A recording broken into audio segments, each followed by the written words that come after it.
আজই ডাউনলোড করুন আর এনজয় করুন আপনার পছন্দের শো। আপনাকে কিছু দেওয়ার মতো যোগ্যতা তো আমার নেই দেবীমা, তাও আমি আপনাকে আমার তরফ থেকে উপহার দেবই, কথা দিলাম।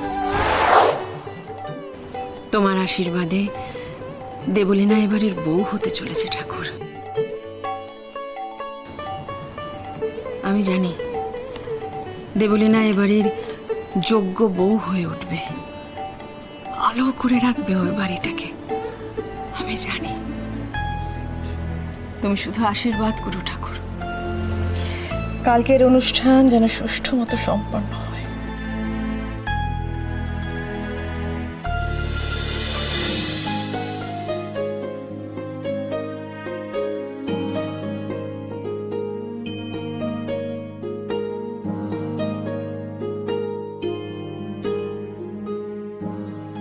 দেবীমা আর ছোট সাহেব দুজনেই ঠাকুর ঘরে আছেন।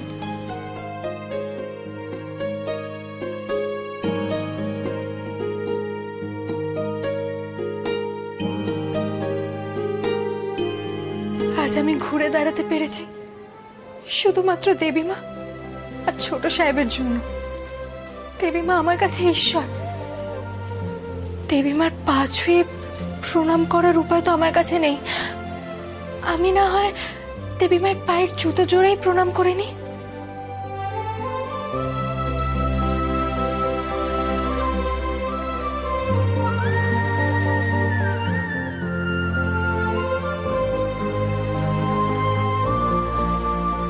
ধন্যবাদ দেবীমা, আমাকে নতুন জীবন উপহার দেওয়ার জন্য। না আমি যে হারিয়ে যেতাম।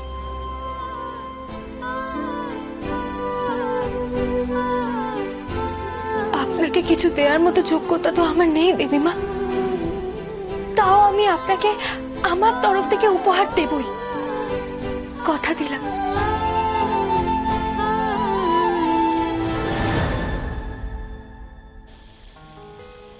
তুমি দেবলীনাকে কি গিফট দিচ্ছ আমাকে দেখাবে না? ধর দেখাচ্ছি।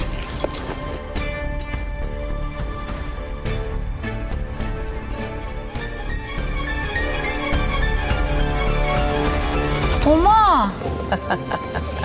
এই ছবিটা আমরা কবে তুললাম গো?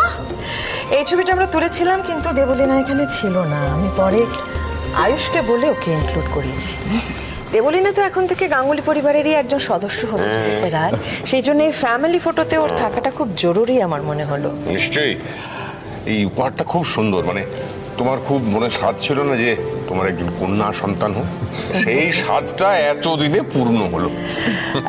আয়ুষ আর ঈশানের থেকে দেবলীনা আমার কাছে কোনো অংশে কম নয় রাজ। ওই বাড়িতে আমার মেয়ের মতোই থাকবে। আচ্ছা, যার বিয়ে তার হুঁশ নেই, অথচ পাড়া প্রতিবেশী অর্থাৎ আমরা, আমাদের তো ঘুম ধরছে না। আরে ঈশান কোথায়? ঈশান আরে ওর ঘরের আলো তো নেভানো, নিশ্চয়ই ঘুমিয়ে পড়েছে। তার মানে বিউটি স্লিপ দিচ্ছে। আপনারও এটা দরকার।